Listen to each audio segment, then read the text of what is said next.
Hello everyone, and once again, warm good morning to all of you, and welcome to our ninth class video lecture.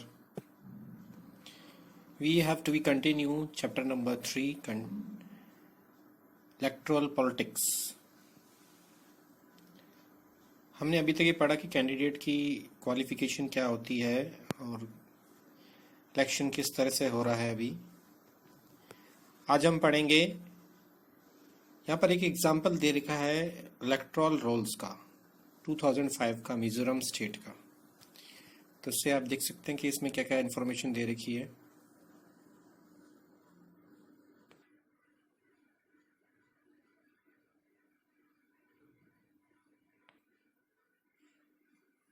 तो ये election कराते समय जो officers आते हैं उनके पास में ये सब रहता है. इसमें डिटेल दे रखा है कहाँ पर, जैसे इन्होंने एक तुलोबंग नाम का बता रखा है और इसमें ये लोग रहते हैं. इनके डिटेल्स नीचे देख सकते हैं आप, इनके नाम है और इनके फोटो आइडेंटिटी कार्ड भी है, नंबर्स दे रखे हैं.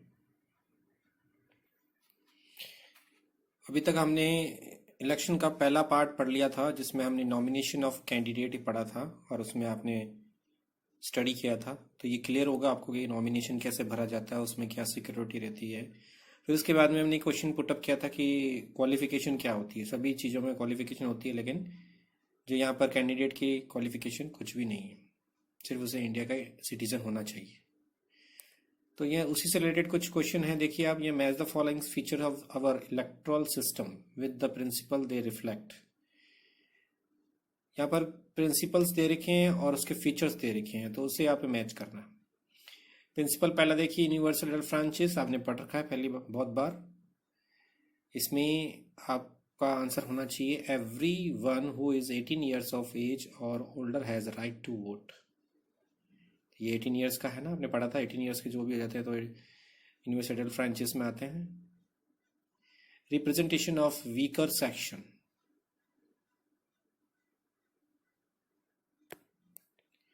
इसका लास्ट वाला ऑप्शन कर सकते हैं आप. Reservation of seats for SC and STs. Open political competition, anyone can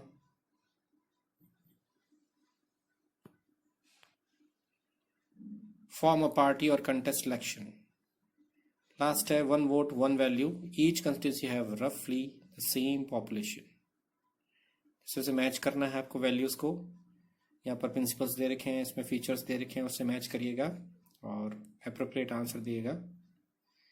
next है हमारा इलेक्शन कैंपेन. इलेक्शन कैंपेन पढ़ते हैं हम.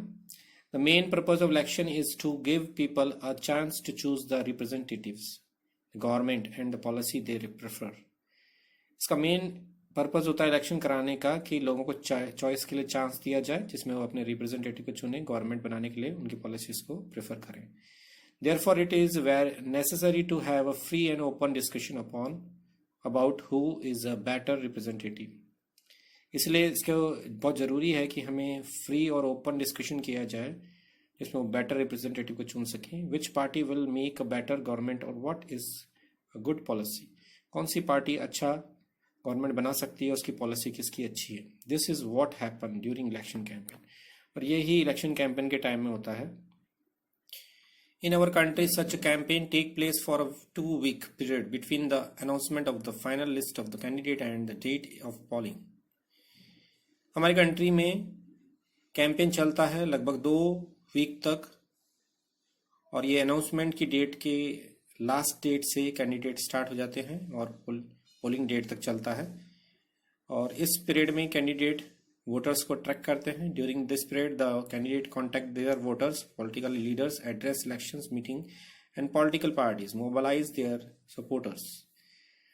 तो ये आपको पता ही है इलेक्शन के टाइम में क्या होता है. इस पीरियड में कैंडिडेट कांटेक्ट करते हैं वोटर्स से, पॉलिटिकल लीडर्स कांटेक्ट करते हैं, एड्रेस करते हैं, इलेक्शन मीटिंग्स करते हैं, political parties mobilise their supporters यानी अपने सपोर्टर्स को हर जगह घुमाती है. This is also the period when newspaper and television news are full of election stories and debates. और यही वो पीरियड होता है जब न्यूज़पेपर और टेलीविजन न्यूज़ से भरे हुए होते हैं इलेक्शंस की स्टोरीज और डिबेट्स के साथ में.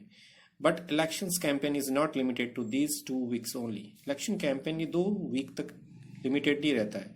Political parties start preparing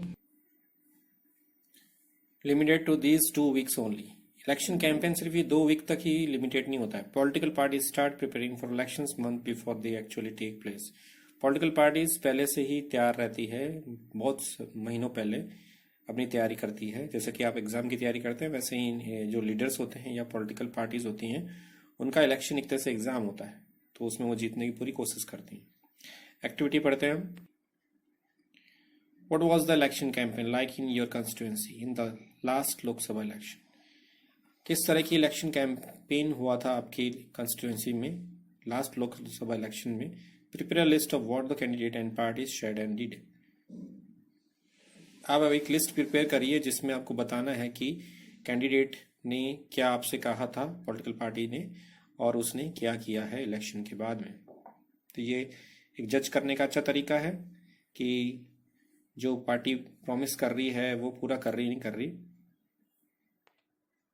in election campaign political parties try to focus public attention on some big issues. Election campaign में पॉलिटिकल पार्टीज ट्राई करती है कि लोगों का अटेंशन फोकस करे कुछ बड़े बड़े इश्यूज पे। They want to attract the public to that issue and get them to vote for their party on that basis.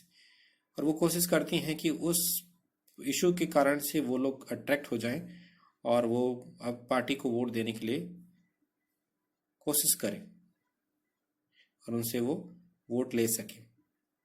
Let us look at some of the successful slogan given by different political parties in various elections.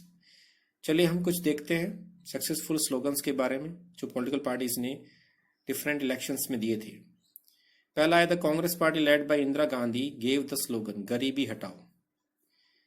Congress party का जो कि इंदिरा गांधी ने leading किया था, उनका famous slogan था गरीबी हटाओ, remove poverty, in the Lok Sabha election in 1971 में उन्होंने ये स्लोगन दिया था। The party promise to reorient all the policies of the government to remove poverty from the country. तो पार्टी ने ये प्रॉमिस किया था कि वो अपनी पॉलिसी को चेंज करेगी और गवर्नमेंट को इस तरह से करेगी कि पॉवर्टी जो गरीबी है पूरे कंट्री में वो दूर हो जाएगी। Save Democracy was the slogan given by Janata Party in the next Lok Sabha election held in 1977. Save Democracy यानी लोकतंत्र को बचाओ स्लोगन दिया था जनता पार्टी ने नेक्स्ट लोकसभा इलेक्शन में 1977 में। The party promise to undo the excess committed during emergency and restore civil liberties. Party ने ये प्रॉमिस किया था कि वो जो भी एक्सेस किया गया था, कमिटेड किया गया था इमरजेंसी के टाइम में, उसे दोबारा से हटाएगी और सिविल लिबर्टीज को दोबारा सेट करेगी। क्योंकि इंदिरा गांधी के टाइम में आपको पता है उन्होंने इमरजेंसी लगा दी थी और इमरजेंसी में आप जानते हैं बहुत सारे राइट्स सिटीजन्स के छीन लिए जाते हैं, बहुत सारे ऑब्लिगेशंस होते हैं।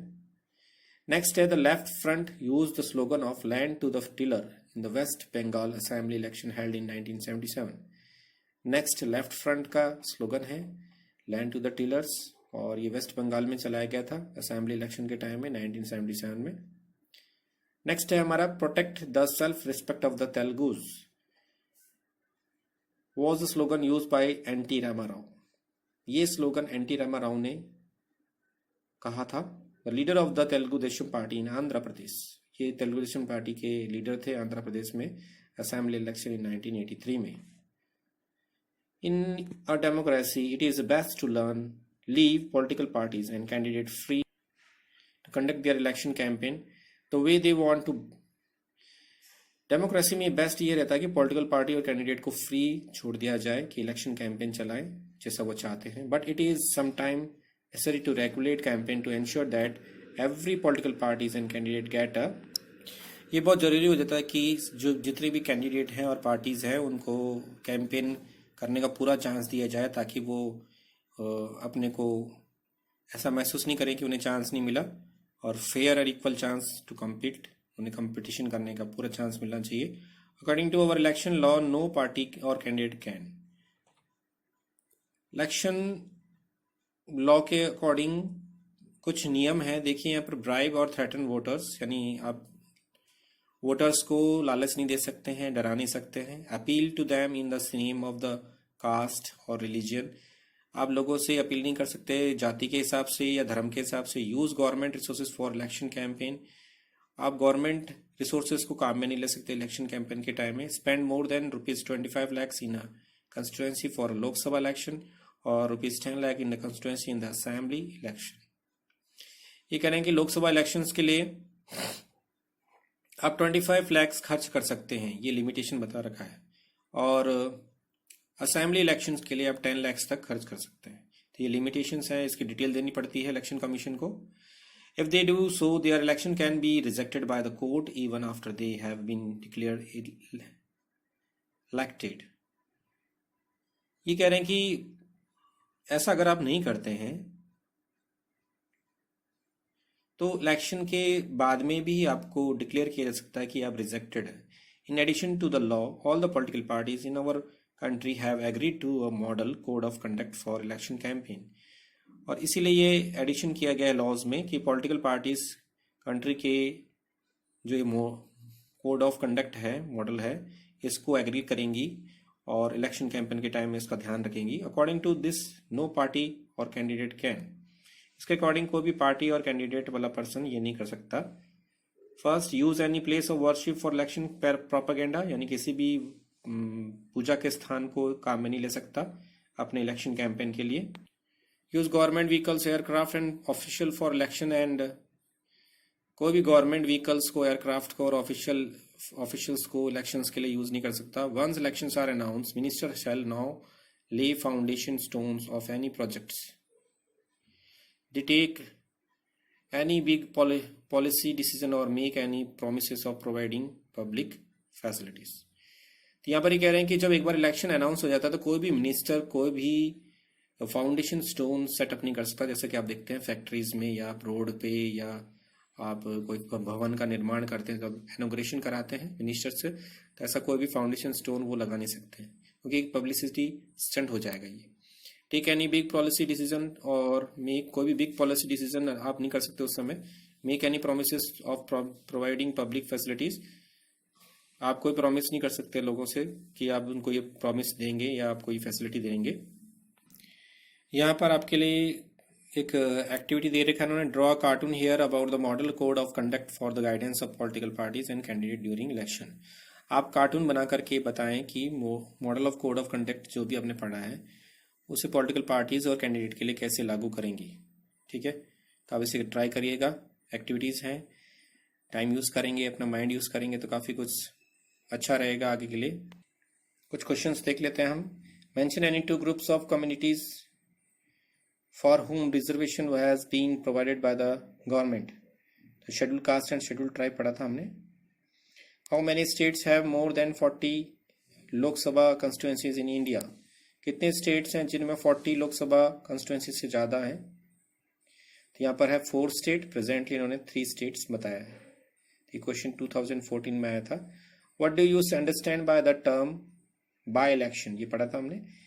The election which is held only for one constituency to fill the vacancy causes by death or resignation of the member is called by election. यानी वो इलेक्शन जब किसी कंस्टिट्यूंसी में उनके जो एमएलए होते हैं या एमपीज होते हैं उनकी डेथ हो जाए और उससे वो सीट खाली हो जाए तो उनको फिल करने के लिए इलेक्शन किया जाता है। जैसे अभी जस्ट एग्जाम्पल देख सकते हैं न्यूज़पेपर में, अमर सिंह जी का, उनका वो राज्यसभा के सदस्य थे, तो अभी उनका डेथ हो गया तो वो सीट खाली हो गया, उसके लिए वो कोई ना कोई इलेक्शन होगा। नेक्स्ट है save democracy slogan was given by which political parties. तो अभी जस्ट हमने पढ़ा था, ये जनता पार्टी ने किया था इसको 1977 में। What is the another name of voter list. Voter list होती क्या है। इलेक्टोरल रोल, अभी हमने पिक्चर बताया था आपको इलेक्टोरल रोल का, आपने उसको अच्छी तरह देखा होगा और अपनी बुक्स में आप थोड़ा सा उसको पढ़िएगा कि किस तरह से उसमें क्या क्या इन्फॉर्मेशन है, तो ये हमेशा बहुत ही नॉलेजेबल चीज़ है। What is the minimum age of for voting is India. ये तो बहुत सिंपल है क्वेश्चन आपके लिए, 18 years. For how much period can election campaign take place, 2 weeks, अभी पढ़ा है हमने। What is the importance of electoral competition. Electoral competition का फायदा क्या है। Regular electoral competition provide incentives to political parties and leader. Regular electoral competition होता है तो उससे क्या होता है, पॉलिटिकल पार्टीज और लीडर्स को इंसेंटिव्स मिलते हैं। इंसेंटिव्स मिलते हैं मतलब कि उन्हें तरीके मिलते हैं या मुद्दे मिलते हैं जिससे वो फाइट कर सकते हैं। If a political party is motivated only by desire to be in power, इससे पॉलिटिकल पार्टीज को मोटिवेशन मिलता है कि वो पावर में आ जाए, even then it will be force to serve the people, और इससे उन्हें फोर्स भी हो सकता है कि वो लोगों की सेवा करें। Into how many constituencies India is divided for the Lok Sabha, ये हमने भी आपने छोटी क्लास में पढ़ा था। हमारा 550 सीट्स है, लेकिन उसमें से हम 543 सीट्स को ही कवर करते हैं। For Lok Sabha election the country is divided into 543 constituencies. तो ये आप अच्छी तरह से याद कर लीजिएगा, क्वेश्चन सबसे इंपॉर्टेंट है। Who is an MP, MP कौन होता है? The representative elected from each constituency is called a member of parliament और एन एमपी। तो ये वो रिप्रेजेंटेटिव होता है जो ईच कंस्टिट्यूएंसी से जीतता है मेंबर ऑफ पार्लियामेंट के लिए, एमपी बनने के लिए। तो ये आपको समझ में आ गया होगा। नेक्स्ट है what is the reserve constituencies, ये पढ़ा था हमने। Some constituencies are reserve for people who belong to the schedule caste, SC and ST. In SC reserve constituency only someone who belong to the schedule caste can contest for election. कुछ constituencies को हम reserve कर देते हैं SC ST के हिसाब से, और उस कंस्टिट्यूएंसीज में ओनली वही पर्सन खड़ा हो सकता है जो उस कम्युनिटी को बिलोंग करता है। So guys, I am going to wind up this video. I hope you all are happy and healthy and you are spending your precious time with your family.